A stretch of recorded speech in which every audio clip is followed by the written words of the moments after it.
நண்பர்களுக்கு வணக்கம். நீங்கள் இதுவரைக்கும் நான் நேரலையில் வந்தேன்னா உங்களுக்கு யூடியூப் சேனலில் நீங்கள் ஒரு வித்தியாசமான கேள்வி கேட்டிருக்கிறீங்க. அந்த வித்தியாசமான கேட்ட கேள்விகளுக்கு எல்லாத்துக்கும் முடிஞ்ச வரைக்கும் நான் யூகிச்சு பதில் சொல்கிறேன் உங்களுக்கு. அதே மாதிரி இந்த யூடியூப் சேனலில் இது வரைக்கும் எனக்கு ஆதரவு கொடுத்தவங்களுக்கு நன்றி. அதே மாதிரி இப்போ உங்களுக்கு அந்த கேள்வி என்னுடைய மகன் அவர் படிப்பார். அதுக்கு உண்டான பதிலை உங்களுக்கு இந்த வீடியோவில் சொல்கிறேன். யார் கேள்வி கேட்டுக்கிறீங்க எனக்கு தெரியாது. அந்த கேள்விக்கு உண்டான பதில் இந்த வீடியோவில் இருக்கும். நீங்கள் அதனுடைய பலாபலன்னு தெரிஞ்சுக்கலாம். அதுமாதிரி இது மாதிரியே பொதுவான கேள்வியெல்லாம் நான் வரவேற்கிறேன். உங்களுக்கு முடிஞ்ச வரைக்கும் மாதம் ஒரு தடவையோ வாரம் ஒரு தடவையோ இந்த வீடியோ போட்டு உங்களுக்கு உண்டான கேள்விக்கு தகுந்த சரியான பதிலை சொல்கிறேன். தம்பி கேள்வி என்ன கேட்டுக்கிறார்?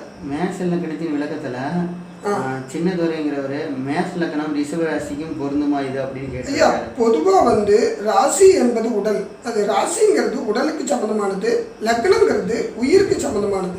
உடலுக்கும் உயிருக்கும் என்ன வித்தியாசம்னு சொல்கிறேன். உடல் இன்ப துன்பத்தை அனுபவிக்கும், உயிர் பாவ புண்ணியத்தை அனுபவிக்கும். ஒரு மனுஷனுக்கு சந்தோஷப்படுறதுங்கிறது உடலா, ஆனால் கவலைப்படுறதுங்கிறது மனசா. மனசு தான் லக்னம், உடல் தான் ராசி. இந்த ராசி உடலை கொடுப்பது தாய், உயிரை கொடுப்பது தகப்பு. அப்போ லக்னத்துக்கு பிறந்தது பொருந்தியே தீரும். ஒரு மனுஷனை கோடிக்கணக்கில் சொத்து இருந்தாலும் ஒரு கவலை வந்துருச்சுன்னா அவனை வீழ்த்துறதுக்கு காரணமே லக்னமே. லக்னம் தான் முன்னின்று பேசும். அதனால தான் உங்களுக்கு 12 லக்னத்துக்கு உண்டான பலன் என்னுடைய யூடியூப்பில் உங்களுக்கு கொடுத்துருக்கிறேன். அது பொதுவான பலன், அது தனிப்பலன் கிடையாது. ஒரு லக்னத்துக்கு 9 பிரிவு இருக்குது. ஒரு லக்னத்துக்கு 9 பிரிவு இருக்குது. அந்த 9 பிரிவில் நீங்கள் எந்த இதில் இருக்கிறீங்கன்னு எனக்கு தெரியாது. அப்போ நீங்கள் பக்கத்தில் இருக்கிற ஜோசியத்தை கொடுத்து லக்னத்தினுடைய பலனை நல்லா தெரிஞ்சுக்கிங்க. அதில் தப்பே கிடையாது. நீங்கள் கேட்ட கேள்வி சரியான கேள்வி. ராசின்றது உடலுக்கு பேசும், லக்னங்கிறது உயிருக்கு பேசும். ராசிங்கிறது ஒரு பொதுவானது, லக்னங்கிறது தனிப்பட்டது. அது உங்களுக்கு சரியாக பேசும். அப்போ லக்ன கணிதமே உண்மை. ஒரு நாளைக்கு 24 மணி நேரத்துக்கு ஒரே ராசி நட்சத்திரம் 2.25 நாளைக்கு ஒரே இது ஓடும். ஆனால் லக்னங்கிறது 2 மணி நேரத்துக்கு தான் ஓடும்.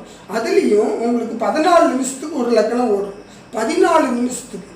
அதில் டிகிரி கணக்கில் வைக்கும்போது உங்களுக்கு 3.25 நாழிகைன்னு சொல்லுவோம் சாஸ்திரத்தில். ஒரு ராசிக்கு ஒரு லக்னத்துக்கு 30 நாழிகை. அந்த 30 நாழிகை 9ஆல் பெருக்கும்போது 3.25 நாழிகை உங்களுக்கு அதில் பேசும். அந்த 3.25 நாழிகையில் உள்ள ஆய்வு பண்ணும்போதும் லக்னத்தினுடைய தன்மை புரியும் புரியும் புரியும். இந்த கேள்வி கேட்ட நண்பருக்கு நன்றி. அடுத்த கேள்வி. மிதன லக்னத்தின் விளக்கத்தில் தாமு பூங்கொடி அம்முங்கிறவங்க கேட்டுக்கிறாங்க. லவ் மேரேஜ் பற்றி வீடியோ போடுங்கன்னு கேட்டுக்கிறாங்க. ஏன்னா உங்களுக்கு என்ன தெரியுங்களா, லவ் மேரேஜுக்குங்கிறது நம்ம ஈஸி. அது சொல்லும்போது ரொம்ப கஷ்டமாக சொல்லணும். ஏன்னா லவ் மேரேஜுக்கு ஒரு கிரகமே வேலை செய்யாது. பொதுவாக ஒரு அபூர்வமான ஒரு விளக்கத்தை சொல்கிறீங்க ஏழுமா. லவ்வுக்கு ஒரே காரணம் புதன் பகவானே. புதன் தான் காதல் காரகன், யாருக்குமே தெரியாது. காமக்காரகன் ஒருத்தர் இருக்கிறார், அவர் சுக்கிரன்.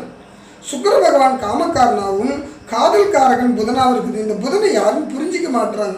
9 கிரகத்திலேயே ரொம்ப வித்தியாசமான கிரகம், விசித்திரமான கிரகம் புதன் பகவான். இந்த புதன் பகவானை புரிஞ்சுக்கிட்டா அவங்க தான் பெரிய ஜோதிடர். ஏன் கேட்குறியா? அது ஒரு பச்சோந்தி கிரகம். எந்த இடத்துல போதோ அதுக்கு தகுந்த மாதிரி மாறும். பொதுவாக காதலுக்கு ஒரு கிரகம் புதன். அதான் மிதன லக்னத்துக்காரங்க. நீங்கள் அதுக்கு அதிபதியே புதன் தான். சொல்கிறது புரியுதுங்களா? அதனால் காதலுக்கு பலவிதமான இது இருக்குது. காதல் வேறு, காமம் வேறு. காதல் என்பது அன்பு, காமம் என்பது வெறி. இந்த காலத்துக்கு இது பொருந்த மாட்டேங்குதுன்னு ரொம்ப வருத்தப்படுறேன். காதல் என்பது அன்பு. காதலுக்கு ஒரே கிரகம், அன்புக்கு ஒரே கிரகம் புதன் பகவான். காமத்துக்கு ஒரு கிரகம் சுக்கராச்சாரியா. ரைட்டுங்களா? காதல் வேறு, காமம் வேறு. இப்போ காதலுங்கிறது அன்பே. அன்பே இறைவன், அன்பே இறைவன். அது இயேசுநாதராகவும் இருக்கலாம், அல்லாவாகவும் இருக்கலாம், நம்ம இந்து கடவுளாகவும் இருக்கலாம். ஆனால் காமத்துக்கு ஒரு கிரகம் சுக்கராச்சாரியா. அப்போ அந்த காலத்து காதலுக்கும் இந்த காலத்துக்கு காதலுக்கும் வித்தியாசம் வந்துருச்சு. அதனால் காதலை நம்ம எப்படி பிரிக்கிறதுன்னு ஜோசியருக்கு தெரியல, எல்லாம் புலம்ப வேண்டியதாக இருக்குது. அதுதான் உண்மை. அதனால் தயவு செய்து காதலுக்கு ஒரு கிரகம் புதன். உங்கள் ஜாதகத்தில் புதன் வளர்த்திருந்தால் அது காதல் சக்சஸ். புதன் கெட்டு போயிருந்தால் அது காதல் தோக்கும். ஆனால் சுக்கிரன் வளர்த்திருந்தால் காமம் ஜெயிக்கும், காதல் தோக்கும். காமம் என்பது அன்பு கிடையாது, சுயநலம். சுயநலம் அதனால் காமத்துக்கு ஒரு கிரகம் சுக்கராச்சாரியரும் காதலுக்கு ஒரு கிரகம் புதனே. அதனால் இதை புரிஞ்சுக்கிட்டா அவங்களே உயர்ந்த ஜோசியர். இந்த கேள்வி கேட்டதுக்கு நன்றிம்மா பூங்கொடி அம்மா, நன்றி. அடுத்த கேள்வி. கடக லக்கணத்தின் விளக்கத்தில் வந்து ஐயா முகநூலில் நேரலையை பார்த்தேன், நீங்கள் சொன்னதான் 100% உண்மைதான், எப்படி இவ்வளவு சரியாக சொன்னீர்கள் அப்படின்னு கேட்குறாரு. ஐயா இது ஒன்றும் பெரிய இது கிடையாது ஐயா. ஜோதிடத்தை உதவியாக செஞ்சா நீ கூட ஜோதிடர் ஆகலாம். ஜோதிடத்தை உதவியாக செய்யணும். அதை விற்று சம்பாதிக்கணும்னு நினச்சின்னா அந்த ஜோதிடம் நீ சொல்கிறது பொய்யாக தான் மாறும். ஜோதிடங்கிறது வழிகாட்டி. இது ஜோசியத்தில் மந்திரத்தில் மாங்காய் காக்கி வைக்க முடியாது. இது எல்லாம் ஏமாத்து வித்தையாயிடுச்சு. இது ஒரு வழிகாட்டி. ஜோதிடங்கிறது இது வந்து தொழில் அல்ல, ஒரு உதவி. எல்லா மனுஷாலும் ஜோதிடத்தை கற்றுக்கலாம். அது ஒன்றும் பெரிய மலை கிடையாது, ரொம்ப ஈஸி. நீச்சடிக்க தெரிஞ்சவனுக்கு கடலும் குட்டை, நீச்சடிக்க தெரியாதவனுக்கு குட்டையும் கடல்.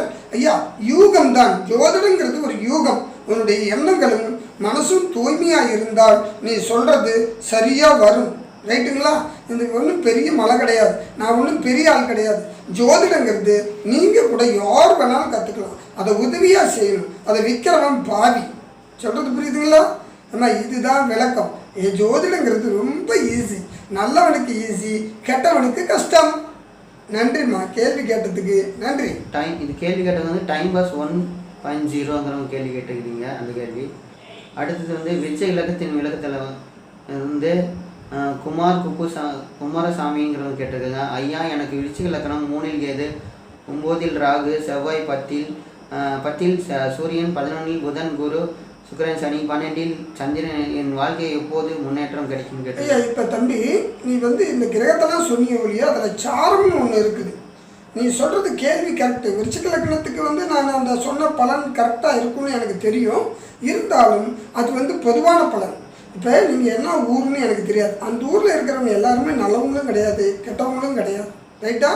அந்த நல்லவங்கிறதுக்கு என்ன அடையாளம்னா அதில் உட்காந்துருக்கிற கிரகம் பேசும். கிரகம் நிச்சயமாக பேசும், பேசாதுன்னு சொல்ல. அது மாதிரி உங்களுடைய லக்னத்துக்கு 2 குடைவன் 5 குடைவன். ஐயா ஒன்றை வச்சு உடனே ஒரு பலன் சொல்ல முடியாது யாராலையும். எந்த ஜாதகத்துக்கும் 100க்கு 100% சரியான பலன் கிடைக்கிறது இல்லை. கடவுள் எப்பயுமே ஒன்று கொடுத்தா ஒன்று பிடிக்குவார். அதனால் உங்கள் ஜாதகத்தை ரொம்ப ஆய்வு பண்ணி தான் பார்த்து சொல்லணும். அதில் என்ன குறை, என்ன நிறை, என்ன கடவுள் உனக்கு மைனஸ் கொடுக்குறாரு, என்ன ப்ளஸ் கொடுக்குறாரு. இந்த திசாபத்தி காலங்கள், இந்த கோச்சார காலங்கள்னு ஒன்று இருக்குது. ஐயா பணக்காரெல்லாம் நிம்மதியாக இருக்கிறான்னு சொல்கிறதும் பொய், இப்போ ஏழைகள்லாம் நிம்மதி இல்லாமல் இருக்கிறான்னு சொல்கிறதும் பொய். உங்கள் ஜாதகத்தினுடைய அடிப்படை இந்த உட்கார்ந்த கிரகம் ஐயா 3ல் இருக்கிற செவ்வாய் நல்லது பண்ணும், 4ல் இருக்கிற குரு நல்லது பண்ணும், 5ல் இருக்கிற கேது நல்லது பண்ணும். இதெல்லாம் ஜோசியத்தில் பொய். பொதுவான பலனை கேட்காதீங்க. மேசராசி அன்பர்களே சூப்பராக இருக்குதுமா, அங்கே தான் புட்டுக்கிட்டு போயிட்டு இருக்கோம். ஜோதிடம் எப்போ தெரியுமா பொய்யாகுது? விற்கும்போது. ஜோதிடத்தை ஒரு உதவியாக செய்கிற வரைக்கும் நல்லாயிருக்கும். இப்போ நீங்கள் கேட்ட கேள்வியில் அற்புதமான கருத்து. நீங்கள் ஏன்னா ஜோசியத்தை புரிஞ்சவர், தெரிஞ்சவர், ரொம்ப நல்ல மனுஷனாக இருக்கிறீங்க.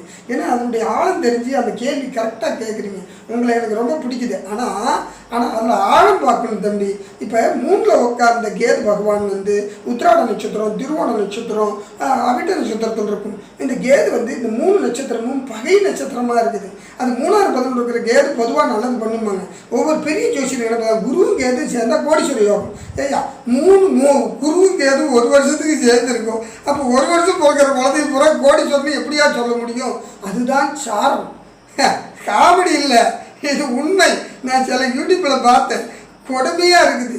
என்னமோ கொடுமைக்கு இப்போ நீ கோடீஸ்வரன் எப்படி ஆகுறது, நீ உனக்கு காதல் எப்படி கை கூடும் இப்படின்னு பார்த்தா யூடியூப்பில் ஓடுமில்ல, எங்களுக்கு வருமானம் வருமில்ல, இதுக்கு போய் நாங்கள் போட்டுக்கிறது. நீங்கள் ஏமாளியாக இருக்கிற வரைக்கும் நாங்கள் ஏமாத்துறோம். நீங்கள் உஷாராக இருந்தீங்கன்னா நாங்கள் ஏமாற்ற மாட்டோம். ஜோசியத்தில் உங்களுடைய எதிர்பார்ப்பு தான் ஏமாற்றம். எதிர்பார்ப்பு இருக்கவே கூடாது. ஜோசியத்தில் அவங்க நமக்கு என்ன பலாபலன்னு சொல்கிறாங்களோ உங்களுக்கு அது நடந்தால் அந்த ஜோசியத்தையும் நீங்கள் ஜாதகம் பாருங்கள். அதனால் தயவுசெய்து 10ல் உட்காந்து செவ்வாய் திக்பலம்னா லக்னாதிபதியும் 6 குடைவனும் திக்பலம். எப்படியா உனக்கு லக்னாதிபதியும் 6 குடைவனும் செவ்வாய் போய் 10ல் உட்காரக்கூடாது? இல்லை, உட்காரக்கூடாது. ஆனால் அங்கே சாரம் என்னென்ன இருக்குதுன்னு பார்க்கணும். மகம், பூரம், உத்திரம். மக நட்சத்திரம் 4 பாதமும், உத்திர நட்சத்திரம் பூர நட்சத்திரம் 4 பாதமும், உத்திர நட்சத்திரம் 1 பாதமும் இருக்குது. இந்த 3 வந்து செவ்வாய்க்கு யார் நட்பு பகைன்னு பார்க்கணும். அப்படி பார்க்கும்போது உத்திர நட்சத்திரம் 1 தான் நட்பு. மீதி 8 பாதமும் பகையாக இருக்கும்போது உனக்கு தொழில் எப்படி நல்லா இருக்குன்னு நான் சொல்லிட்டோம். அதனால் தயவு செய்து சாரம் தான் பேசும். ஜோசியம்னா குத்து மதிப்பாக சொல்கிறது இல்லை. இங்கே இருக்கிற ஜோசியர்லாம் எப்படி தெரியுமா, போட்டு வாங்குறது. நீ என்கிட்ட ஜாத்தை கொடுத்தோடனே என்ன பண்ணுறேன்னு இவனே கேட்பான். என்னையா ஜோசியர், நான் உங்கள்கிட்ட ஜாத்தை கொடுத்துருக்குறேன், நான் என்ன பண்ணுறேன்னு நீ சொல்லு அப்படின்னு நீங்கள் கேட்கணும். நீங்கள் கேட்டால் தான் இந்த இந்த டுபாக்கூர் ஜோசியர்லாம் அவுட் ஆகுவாங்க. நான் சொல்கிறது புரியுதா தம்பி? அதனால் தயவுசெய்து நீ கேட்ட கேள்வி அற்புதம். ஆனால் நான் சொல்கிற பலன் உனக்கு இப்படி பொதுவாக சொல்ல முடியாது. அது உன் ஜாத்தை பார்த்து ஒரு அரை மணி நேரமாவது ஆய்வு பண்ணாதான் உன்னுடைய தன்மையை சொல்ல முடியும். நீங்கள் கேட்கலாம், யோ நீ மட்டும் ஒரே இதில் கேட்டோன்னு பதில் சொல்கிறிய வீடியோவில், அது மட்டும் எப்படி? நீ கேட்டது ஒரு கேள்வி தானே, ஒரு கேள்விக்கு உடனே பதில் சொல்லிடுவேன். நீங்கள் 9 கிரகத்தை பற்றியும் கேட்குறியா, அதுக்கு அரை மணி நேரம் ஆகும். சொல்கிறது புரியுதா தம்பி? ஜோதிடங்கிறது அற்புதமானது. ஆனால் அதை பயன்படுத்துகிற முறை தான் இருக்குது. குருடங்கண்ணில் வைரக்கல்ல கொடுத்தா, குருடங்கட்டை கொண்டு போய் வைரக்கல்ல கொடுத்தா எப்படி இருக்கும்? அப்படி தான் இப்போ இருக்கிற ஜோசியர்களா உங்களை குத்து மதிப்பாக நாங்கள் ஏமாற்றிக்கிட்டு இருக்கிறோம். நன்றி தம்பி, கேள்வி கேட்டதுக்கு ரொம்ப ரொம்ப நன்றி தம்பி. அடுத்தாப்புல கும்பலகந்தி விளக்கத்தில் கனகசேகரங்கிறவர் கேட்டிருக்காரு, நான் கும்பல் லக்கணம் மகர ராசி, நிம்மதியே இல்லைன்னு கேட்குறாரு. ஐயா, நிம்மதிக்கு உங்களுக்கு வாக்குஸ்தானாதிபதியும் புத்திஸ்தானாதிபதியும் பார்க்கணும். ஐயா, ஒரு என்ன தெரியுங்களா, புத்தியை தான் முதல்ல எடுத்துக்கணும். ஒரு எடுத்த உடனே மனசுக்கு ஒரு காரகன்னு சொல்லக்கூடியது லக்கணம். உயிர் நட்சத்திரம்னா மனம், உடல் தான் ராசி, உயிர் தான் லக்னம். இது மூணையும் கம்பேர் பண்ணி பார்க்கணும். அதுக்கு நான் உங்களை எடுத்த உடனே மனம் நிம்மதி இல்லாததுக்கு என்னென்ன காரணம்னு எடுத்திங்கன்னா வேடிக்கையாக இருக்கும். உன்னுடைய எதிர்பார்ப்பு இருக்கலாம், இல்லை உனக்கு கிடைக்க வேண்டியது கிடைக்காம இருக்கலாம், உனக்கு கிடைச்சதெல்லாம் கைவிட்டு போகலாம், எதிர்பார்ப்பு ஏமாற்றமாக இருக்கலாம். இதெல்லாம் காரணமாக இருக்கும். எடுத்த ஒன்று ஒரு காரணம் இல்லை. இப்போ நான் ஒரு எடுத்துக்காட்டு சொல்லிட்டா, ஒருத்தவன் மினரல் வாட்டரும் பிசினல் வாட்டரும் குடிக்கிறான். ஒருத்தவன் அவனுக்கு எல்லா நோயும் வருது. ஆனால் மெண்டல் பைத்தியக்காரன் போய் டிச்சு தண்ணியை குடிக்கிறான், அவனுக்கு எந்த நோயும் வர மாட்டேங்குது. இதுக்கு என்ன காரணம்? அதுதாயா மனோநிலை. அவனுடைய லக்னத்துக்கு எதுவுமே பண்ணக்கூடாது, ராசிக்கு எதுவும் பண்ணக்கூடாது. அவனுடைய எதிர்பார்ப்பும் இல்லை, ஏமாற்றமும் இல்லை. அவன் எதை குடித்தாலும் அவன் சாக மாட்டான். அது மாதிரி நம்ம காரணம் 1000 இருக்குதுயா. அந்த லக்னத்தை எடுத்து வச்சு பார்க்கணும். உன்னுடைய கும்ப லக்னத்துக்கு 5 புதன் எங்கே இருக்குது, புதன் நீச்சமாக இருக்குதா, மறைஞ்சிருக்குதா, இல்லை பகை பெற்றிருக்குதா, இல்லை சாரம் பகை நட்சத்திரத்துடைய சாரத்தில் இருக்குதா, இல்லை அஸ்தங்க தோஷம் வாங்கியிருக்குதா, இல்லை உனக்கு எப்படி உட்கார்ந்துருக்குதுன்னு பார்க்கணும். அப்புறம் மனோகாரகன், உடல்காரகன் சொல்லக்கூடியவனையும் பார்க்கணும். அப்புறம் உயிர் நட்சத்திரத்தையும் பார்க்கணும். இதெல்லாம் கம்பேர் பண்ணி அதுக்கப்புறம் திசா புத்தி பலனை பார்க்கணும்.